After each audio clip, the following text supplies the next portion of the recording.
Imagine करें कि आप जमीन से 2000 फीट ऊंचे टावर की एक छोटी पर फंस जाए, जहां से वापस आने की सीढ़ी अचानक टूट जाए। आपके पास ना खाना हो, ना पीने के लिए पानी, और ना ही आपके फोन में सिग्नल आ रहे हो, और दूर दूर तक इंसान का नाम और निशान नहीं दिखाई दे रहा हो जो आपकी मदद कर सके, क्योंकि ये टावर एक ऐसे वीरान रेगिस्तान में हो जहाँ महीनों में भी कोई इंसान वहां से नहीं गुजरता हो। और जब आप ऊपर टावर से नीचे जमीन की तरफ देखें तो आपको अपनी मौत साफ नजर आए। अब इस तरह की सिचुएशन में आप बिना खाए पिए कितने दिनों तक सर्वाइव कर सकते हैं, चलिए जानते हैं आज इस वीडियो में। तो मूवी की शुरुआत में हम बेकी और उसके हस्बैंड डैन को देखते हैं, जो एक ऊंचे पहाड़ पर चढ़ रहे होते हैं, और इन दोनों को बचपन से माउंटेन क्लाइंबिंग का शौक है। ये दोनों यहाँ पर अकेले नहीं होते, बल्कि इनकी एक दोस्त जिसका नाम हंटर है वो भी इनके साथ होती है। अब यहाँ ये तीनों हंसी मजाक करते हुए पहाड़ का आधा हिस्सा क्रॉस कर लेते हैं, लेकिन जैसे ही डैन ऊपर चढ़ने के लिए अपना हाथ एक गड्ढे में डालता है, तभी उस गड्ढे में से अचानक एक परिंदा बाहर निकला, जिससे डैन की बैलेंस बिगड़ जाती है और वो रस्सी के सहारे पहाड़ के बीचों बीच लटक जाता है। अब यहाँ डैन ऐसी पोजीशन में फंस चुका था जिससे उसका हाथ सामने के पहाड़ तक नहीं पहुंच रहा था। ये देखकर डैन की वाइफ बेकी घबरा जाती है और उसकी मदद करने के लिए आगे बढ़ती है, लेकिन इससे पहले कि बेकी डैन तक पहुंच पाती, तभी डैन की रस्सी का क्लिप खुल जाता है और डैन इन दोनों की नजरों के सामने कई 100 फीट ऊंचे पहाड़ से नीचे गिरकर मारा जाता है। और अपने हस्बैंड की मौत से बेकी को काफी गहरा सदमा लगता है। अब यहाँ हमें 1 साल बाद का सीन दिखाया जाता है, जहाँ अब तक बेकी अपने हस्बैंड के सदमे से बाहर नहीं आ पाई है, और बेकी अब पूरी तरह से बदल चुकी है। उसने दोस्तों के साथ मिलना बंद कर दिया है, और साथ ही बेकी ने माउंटेन क्लाइंबिंग भी छोड़ दी है। और अपने हस्बैंड के गम को भुलाने के लिए बेकी हर वक्त शराब पीती रहती है। एक दिन बार से शराब के नशे में बाहर निकलते हुए जब बेकी का फादर अपनी बेटी को इस हालत में देखता है, तो उससे यह सब देखा नहीं जाता, और वो अपनी बेटी को समझाने लगता है कि तुम्हें डैन को भूलकर एक नई जिंदगी की शुरुआत करनी चाहिए। वैसे भी डैन तुम्हारे लिए परफेक्ट नहीं था। ये सुनकर बेकी गुस्सा हो जाती है और वहां से चली जाती है। दरअसल बेकी के फादर को डैन बिल्कुल भी पसंद नहीं था, और बेकी के डैन से शादी करने से पहले भी बेकी के फादर ने बेकी को समझाया था कि तुम्हें डैन से शादी नहीं करनी चाहिए, क्योंकि डैन कोई अच्छा लड़का नहीं है। लेकिन बेकी नहीं मानी।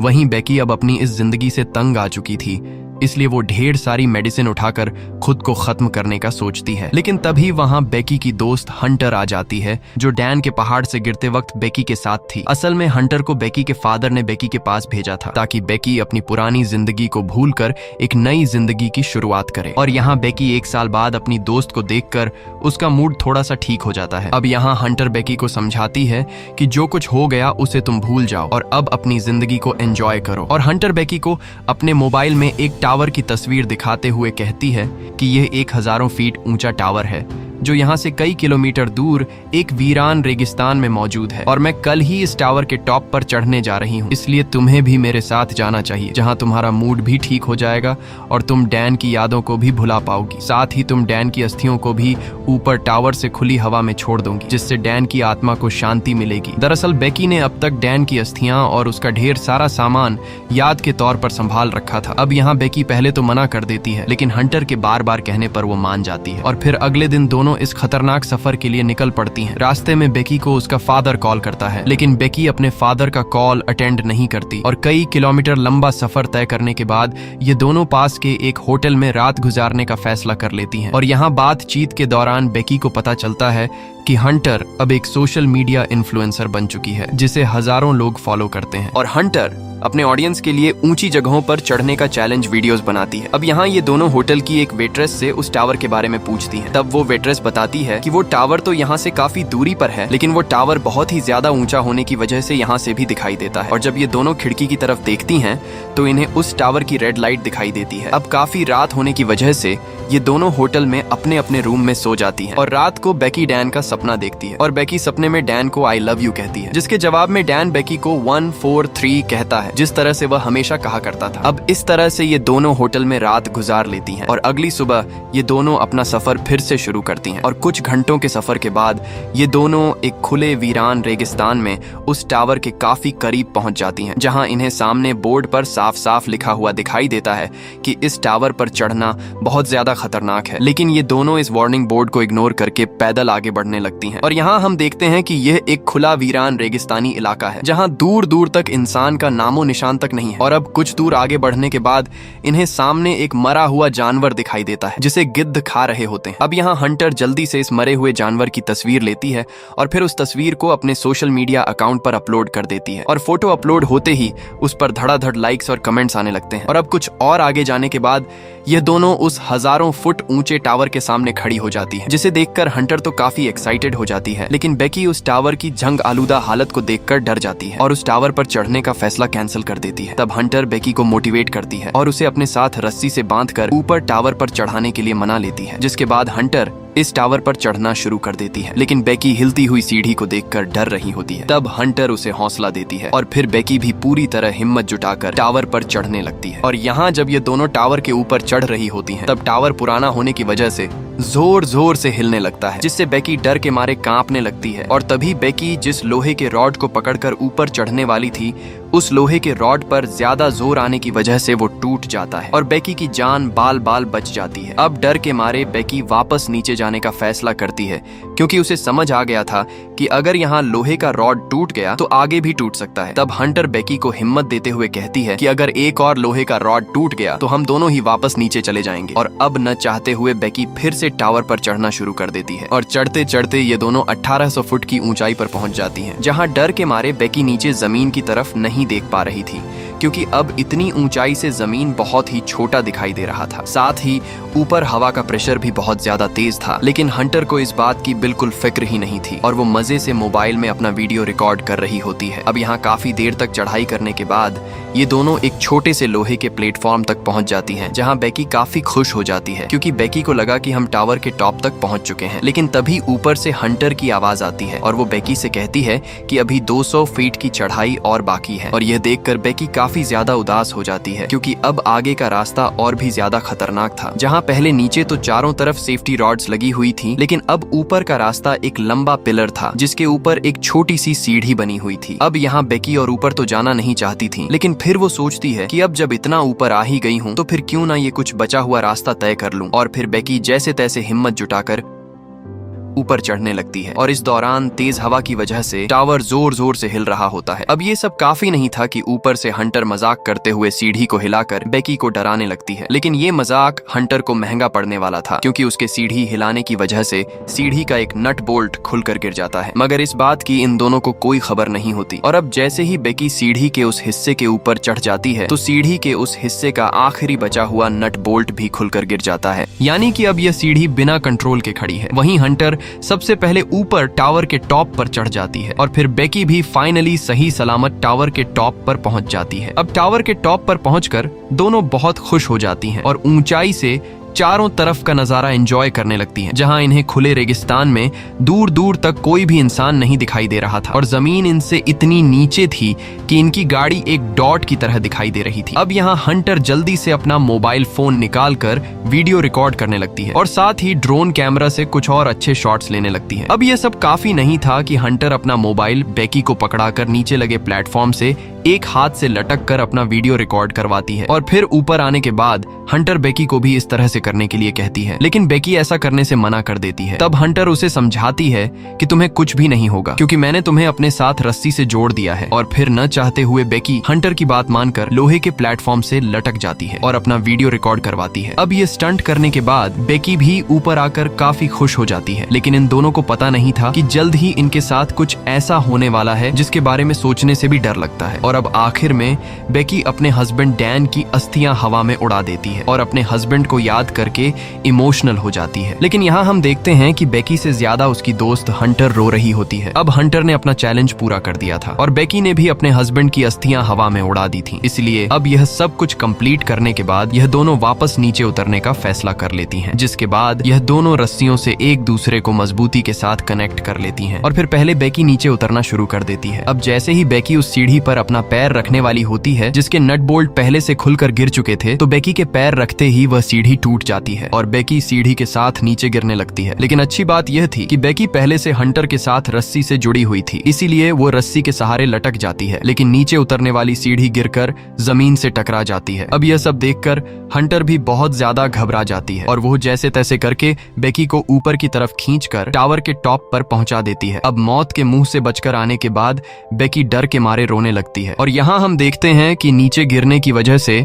बेकी के पैर में चोट आई है, जिससे खून निकल रहा होता है और यह देखकर हंटर जल्दी से बेकी के पैर के जख्म वाली जगह को कपड़े से बांध देती है। अब जब यह दोनों टावर से नीचे की तरफ देखती हैं, तो यह दोनों काफी ज्यादा मायूस हो जाती हैं, क्योंकि टावर से नीचे उतरने का इकलौता रास्ता अब खत्म हो चुका था और अब इन्हें कुछ समझ नहीं आ रहा था कि हम दोनों नीचे कैसे जाएंगे। साथ ही इनका बैग, जिसमें उन्होंने खाने पीने की चीजें रखी थी, वो भी नीचे डिश पर गिर गया था। अब यहाँ ये दोनों जल्दी से अपना मोबाइल फोन निकालकर मदद बुलाने के लिए कॉल करने की कोशिश करती है, लेकिन इतनी ऊंचाई पर मोबाइल के सिग्नल नहीं आ रहे होते और ये देखकर ये दोनों काफी ज्यादा परेशान हो जाती हैं, क्योंकि इन्हें भी इस बात का अंदाजा हो चुका था कि अब हम दोनों यहाँ पर फंस चुके हैं। लेकिन हंटर बेकी को तसल्ली देते हुए समझाती है कि परेशान मत हो, जल्द ही हम तक मदद पहुंच जाएगी, क्योंकि इतनी ऊंचाई से जब सीढ़ियां नीचे गिरी तो नीचे किसी ने जरूर सीढ़ियों की आवाज सुन ली होगी, इसलिए जल्द ही कोई न कोई हमें बचाने जरूर आ जाएगा। अब यह सुनकर बेकी के दिल को थोड़ा सुकून मिलता है, लेकिन इन दोनों को पता नहीं था कि जिस टावर पर ये दोनों फंसे हैं उसके आसपास कोई भी इंसानी आबादी नहीं रहती। इसी दौरान इन दोनों को टावर पर लगे एक छोटे से बॉक्स में एक दूरबीन और एक फ्लेयर गन मिल जाती है, जिसे पाकर इन दोनों को यहाँ से निकलने की एक छोटी सी उम्मीद मिल जाती है। अब यहाँ ये दोनों मदद के इंतजार में कई घंटों तक बैठी रहती हैं, लेकिन कोई भी इनकी मदद करने नहीं आया, जिससे बेकी समझ जाती है कि किसी को भी सीढ़ी के गिरने की आवाज सुनाई नहीं दी है और अब हम दोनों यहाँ पर भूखे प्यासे मर जाएंगे। अब यहाँ मोबाइल इस्तेमाल करते हुए हंटर को याद आता है कि जब मैंने नीचे मरे हुए जानवर की फोटो अपने सोशल मीडिया अकाउंट पर अपलोड की थी, तब उस पर लाइक्स और कमेंट आए थे, जिसका मतलब कि टावर के नीचे सिग्नल काम कर रहे हैं। अब यह सब समझ में आते ही हंटर को एक आइडिया आता है और वो अपने मोबाइल में हेल्प मैसेज टाइप करके उस मैसेज को अपने सोशल मीडिया अकाउंट पर अपलोड होने के लिए लगा देती है और फिर वो अपने मोबाइल को रस्सी से बांधकर नीचे लटका देती है ताकि यह मैसेज अपलोड हो सके। लेकिन रस्सी सिर्फ 15 फीट होने की वजह से उसका मैसेज अपलोड नहीं होता और यहाँ हंटर खुद भी प्लेटफॉर्म से लटक कर मोबाइल को और नीचे करके ट्राई करती है, लेकिन उससे भी इनका काम नहीं बनता और हंटर मोबाइल वापस ऊपर खींचकर परेशान होकर बैठ जाती है। पर तभी उसके दिमाग में एक और आइडिया आता है और वो बेकी से कहती है कि नीचे जमीन पर सिग्नल आ रहे हैं, इसलिए अगर मैं अपना मोबाइल नीचे फेंक दूं तो हमारा मैसेज अपलोड हो जाएगा और फिर जल्द ही हमारे लिए मदद आ जाएगी। अब यह आइडिया बेकी को भी ठीक लगता है और फिर हंटर अपना एक जूता निकालकर उसमें अपना मोबाइल फोन रख देती है और फोन नीचे जमीन से टकराने के बाद न टूटे उसके लिए वो अपना सॉक्स मोबाइल के ऊपर लपेट देती है और फिर हंटर जूता ऊपर टावर से फेंक देती है। अब फोन नीचे तो चला जाता है, लेकिन दूरबीन से देखने पर भी इन्हें दिखाई नहीं दे रहा था कि फोन सही सलामत गिरा है या फिर टूट गया है। और तभी हंटर को दूरबीन से टावर के नीचे एक आदमी दिखाई देता है जो फोन पर किसी से बात कर रहा होता है। अब उस आदमी को देखने के बाद यह दोनों जोर जोर से मदद के लिए चिल्लाने लगती हैं और टावर को मारने लगती हैं ताकि टावर के शोर की आवाज वो आदमी सुन सके, लेकिन इतनी ऊंचाई से उस आदमी को इनकी आवाज सुनाई नहीं देती। तब यहाँ बेकी उस आदमी का ध्यान अपनी तरफ खींचने के लिए अपना जूता नीचे फेंकती है, पर वो आदमी कॉल पर किसी से बात करने में बिजी होता है, लेकिन वो जूते की आवाज सुन लेता है, इसलिए वो पीछे आकर जूता उठा भी लेता है। लेकिन उसे लगा कि शायद यह जूता पहले से यहीं पर पड़ा हुआ था, इसलिए वो वहां से जाने लगता है। अब उस आदमी को जाता हुआ देखकर बेकी फ्लेयर गन चलाने का फैसला करती है, लेकिन हंटर उसे समझाती है कि अभी सूरज की रोशनी होने की वजह से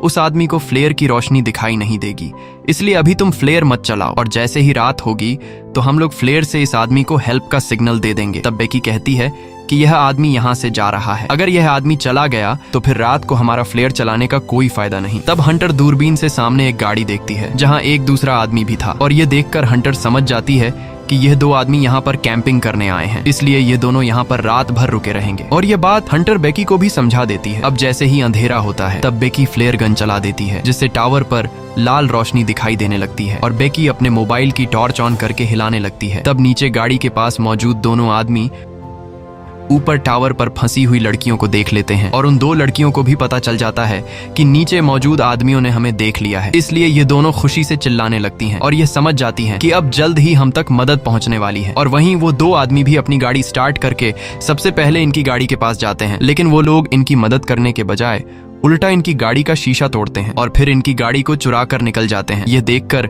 ये दोनों लड़कियां पूरी तरह से टूट जाती हैं क्योंकि अब इनके पास मदद की कोई उम्मीद नहीं बची थी और ये दोनों मायूस होकर बैठ जाती हैं। अब कुछ देर बाद ज्यादा अंधेरा होने की वजह से टावर की रेड लाइट जलने लगती है और यहाँ दिन भर की थकान की वजह से इन दोनों को नींद आ रही होती है, लेकिन इनके पास सोने की कोई भी जगह नहीं होती क्योंकि वो प्लेटफॉर्म बहुत ही ज्यादा छोटा था और साथ ही तेज हवा चल रही होती है। इसलिए यह दोनों खुद को रस्सियों के साथ टावर से बांध लेती हैं ताकि यह दोनों नीचे गिर ना सकें। और तभी बेकी की नजर हंटर के पैर पर बने टैटू पर पड़ती है जिस पर 143 लिखा हुआ था। यह देखकर बेकी को शक होने लगता है क्योंकि जब भी बेकी अपने हस्बैंड डैन को आई लव यू कहती तब वो 143 में जवाब देता था। इसलिए बेकी हंटर से इस टैटू के बारे में पूछती है। अब शुरुआत में हंटर इस बात को टालने की कोशिश करती है, लेकिन बेकी उससे बार बार टैटू के बारे में पूछती है। तब यहाँ हंटर बेकी को सारी सच्चाई बता देती है कि मेरा तुम्हारे हस्बैंड के साथ अफेयर चल रहा था और इसकी शुरुआत मैंने नहीं बल्कि तुम्हारे हस्बैंड ने की थी। उसने मुझे प्रपोज किया था, लेकिन फिर समय के साथ साथ मुझे अपनी गलती का एहसास हुआ कि मैं अपनी सबसे अच्छी दोस्त को धोखा दे रही हूँ। इसीलिए डैन के मरने के बाद मैं 1 साल तक तुमसे मिलने से घबराती रही। अब यह सब सुनकर बेकी बहुत ज्यादा उदास होकर रोने लगती है क्योंकि जिस लड़के के प्यार को वो पिछले 1 साल से भुला नहीं पा रही थी, वो लड़का असल में बेकी को धोखा दे रहा था। जबकि बेकी के फादर हर समय बेकी को समझाते रहते थे कि यह लड़का तुम्हारे लिए परफेक्ट नहीं है, लेकिन बेकी एक धोखेबाज लड़के के लिए शराब पीकर अपनी जिंदगी बर्बाद कर रही थी और यह सब सोचकर बेकी रोने लगती है। लेकिन अब रोने का कोई फायदा नहीं था क्योंकि अब बेकी जिस तरह की सिचुएशन में फंसी थी उससे निकलना बहुत ही जरूरी था। और अब यहाँ इन दोनों को फंसे हुए पूरे 24 घंटे गुजर जाते हैं और सुबह हो जाती है। अब 24 घंटे बिना खाए पिए गुजारने के बाद इनका बुरा हाल हो जाता है और यहाँ बेकी हंटर से कहती है कि अगर हम दोनों बिना कुछ खाए पिए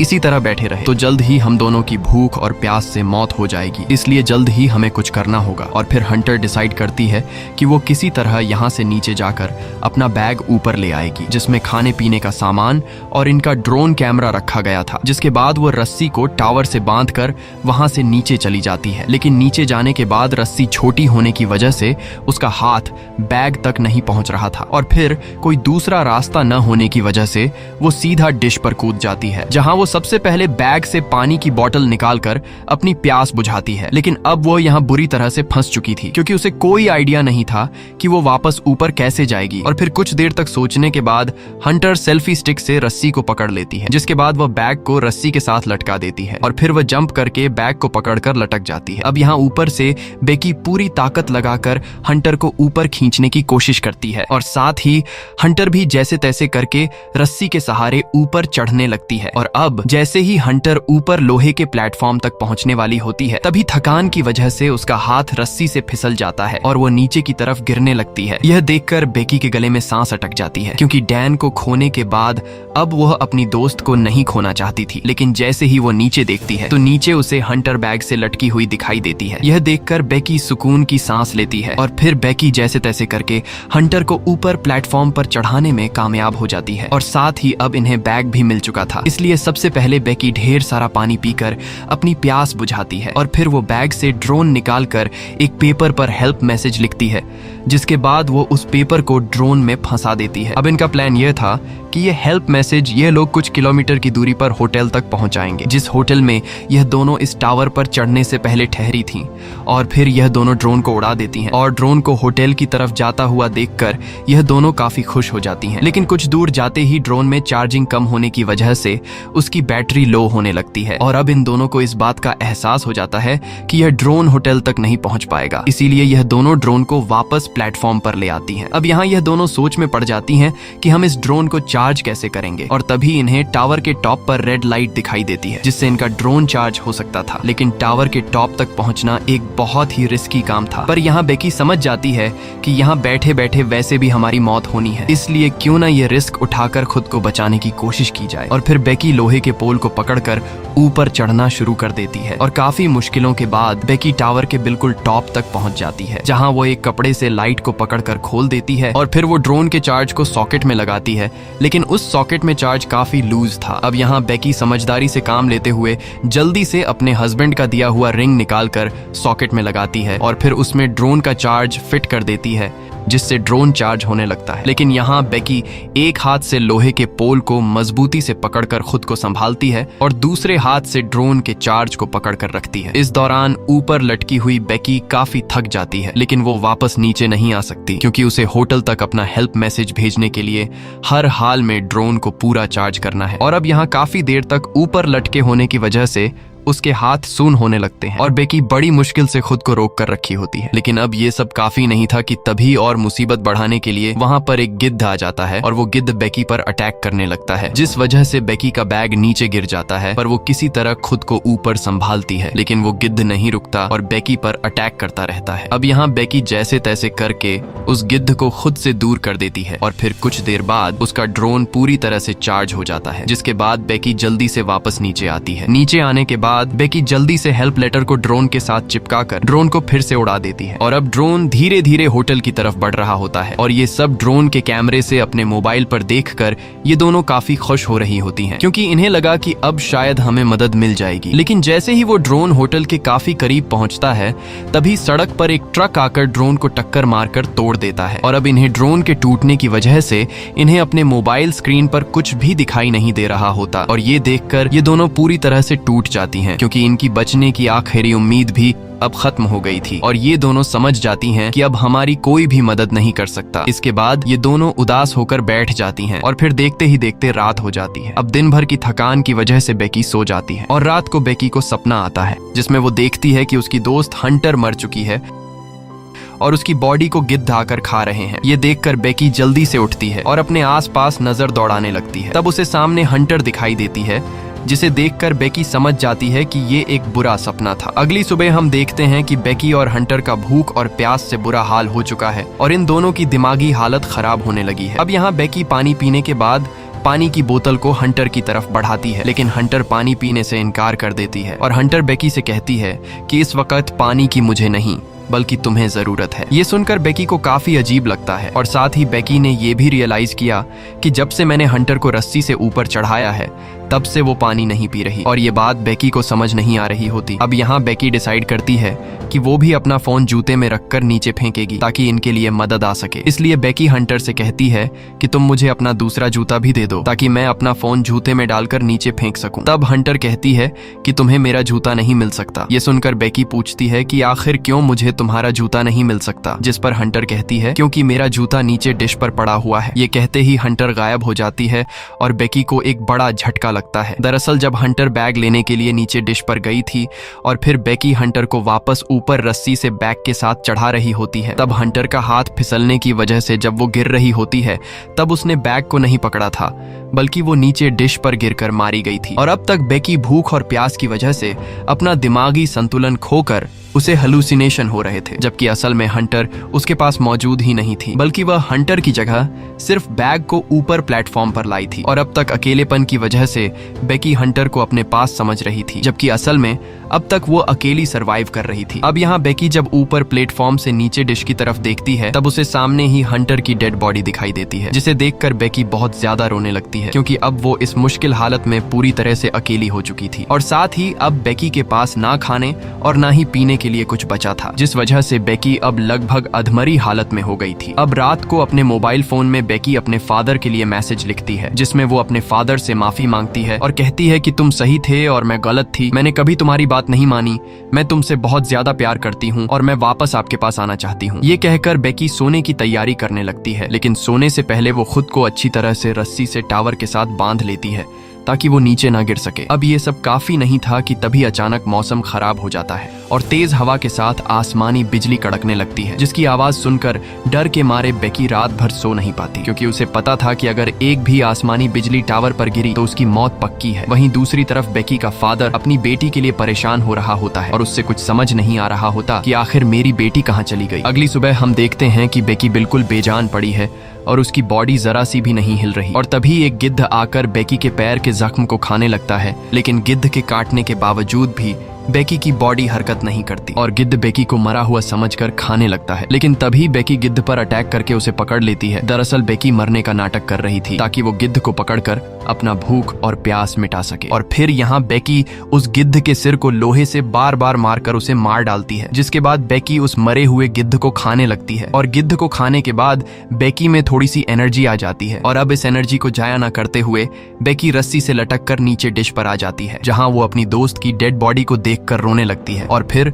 वो अपने मोबाइल में अपने फादर के लिए हेल्प मैसेज लिखकर हंटर के बूट में रख देती है। लेकिन इस बार वो डायरेक्ट बूट नीचे नहीं फेंकती, क्योंकि उसे पता था कि इस तरह मोबाइल टूट जाएगा, बल्कि इस बार वो उस जूते को हंटर के पेट के उस हिस्से में घोंप देती है जिसे गिद्ध खा चुके थे। और फिर बेकी हंटर की बॉडी को जमीन की तरफ धकेल देती है, जिससे हंटर की बॉडी तेजी से जमीन की तरफ गिरने लगती है। अब जमीन तक मोबाइल पहुंचने के बाद बेकी का मैसेज उसके फादर तक पहुंच जाता है और फिर बेकी का फादर जल्दी से पुलिस को कॉल करके रेस्क्यू टीम को बेकी के पास मदद के लिए भेज देता है। इसके बाद बेकी का फादर खुद भी बेकी की लोकेशन की तरफ निकल पड़ता है। लेकिन जब वो उस टावर वाली जगह पर पहुंचता है तो वो देखता है कि पुलिस एक लड़की की डेड बॉडी को कवर कर रही है। ये देखकर बेकी का फादर काफी ज्यादा मायूस हो जाता है, क्योंकि उसे लगा कि बेकी अब मर चुकी है। लेकिन तभी बेकी दौड़ते हुए अपने फादर के पास आती है और उसे गले लगा लेती है।